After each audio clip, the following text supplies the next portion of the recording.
Hi guys, welcome to the channel. So, fuel rationing, speed limits, and staying at home.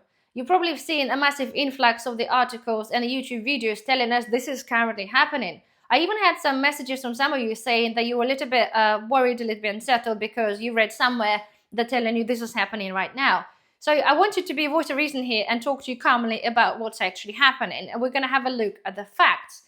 So yes, right, there's currently some information floating about. So government talking about the fuel rationing as a worst case scenario. We're talking about the reducing the speed limits, and we're talking about staying at home. None of it's actually happening right now.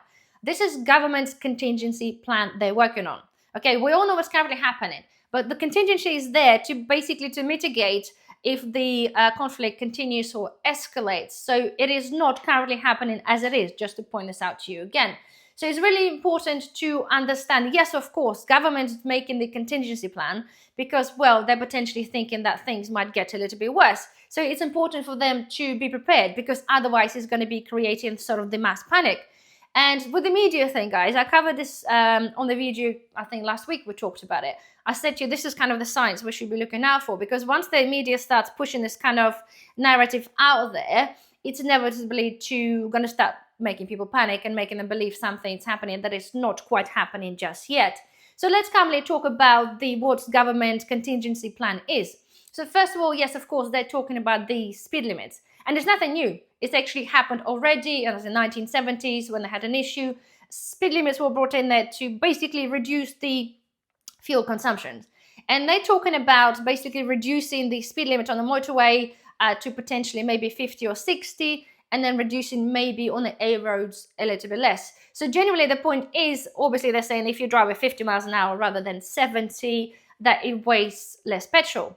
And I know to some of you, you might say, yes, my car is really efficient, 70 miles an hour is fine for me, and it's just as efficient, but this is not the point. They're talking about the averages. And again, some of you might think, well, it's just me driving there, it's just me, well, what's the big deal? But to be fair, there's actually quite a big difference. If we're talking about collective saving of fuel, if everybody does drive, 50 miles an hour rather than 70, we're talking about a good 15 miles per gallon as an average of difference in, the efficiency of the car.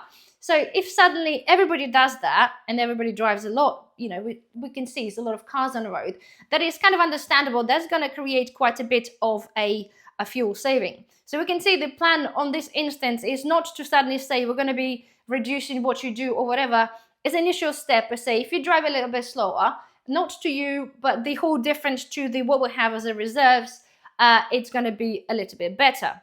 Then the second thing is the reduced travel. Of course, there's going to be an initial thing to tell people, well, try to stay home if you can, reduce sort of non-essential travel, maybe car share.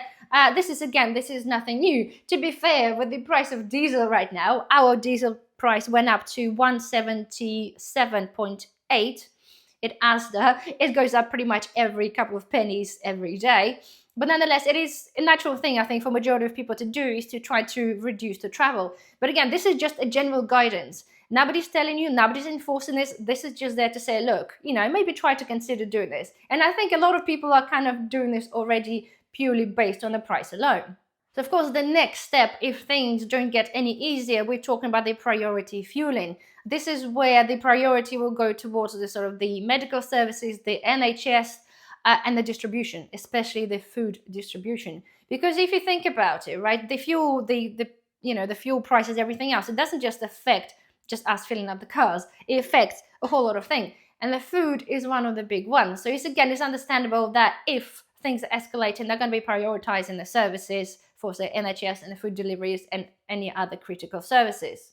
The next stage would be probably something like a controlled distribution. And again, of course, it's going to be either maybe a limit how much you can put in, or apparently even in the past times it's actually been implemented. It's like if you've got odd or even numbers on your number plate, there's sort of maybe specific days you got to be filling up, depending on, of course, what is happening, how they decided to do it. But this is just the talks.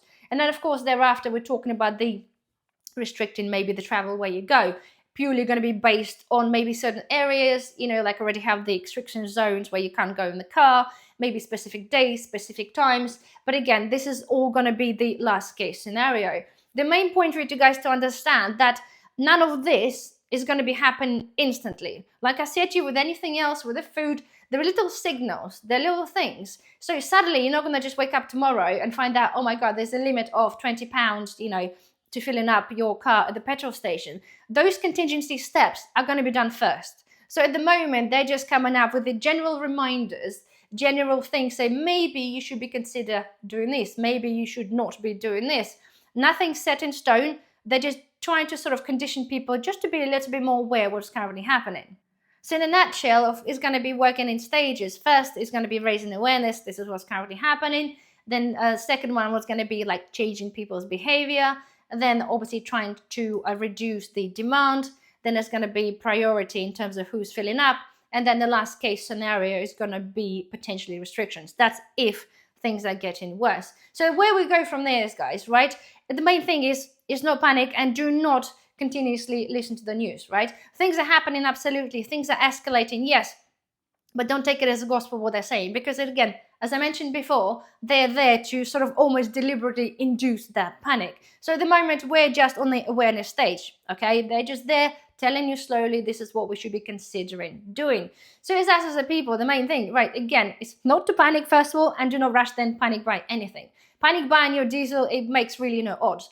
Thing is, with the driving, if you drive on a regular basis to work, how we find this to do is basically once you filled up originally your tank on the diesel or petrol was cheaper, every couple of days, just nice to be able to just top up. And then we find this works a little bit easier because you not suddenly have filling up half a tank at like 100 quid. You just top in 20 or 30 pounds every couple of days, and it kind of just makes that a little bit bearable. Secondly, of course, continue building up your household resilience supplies. I'm not saying to rush to the supermarkets. We're not having empty shelves. We're having some cheaper things disappeared in some instances, but technically there's no shortages of any food as yet. Prices going up slowly, but the point is just to build yourself slowly by slowly, just build your family sort of resilience in a pantry. And then the last bit is just pay attention to what's currently happening, because as I said always, guys, when you see panic, that means it's already too late. So keep an eye on those little changes, things are happening, and just make yourself and your family aware of what is happening so you can prepare calmly before panic hits. Anyway, guys, I do hope you have enjoyed this video. Don't forget, thumbs up, subscribe if you're not a subscriber. See you in the next video. Bye bye.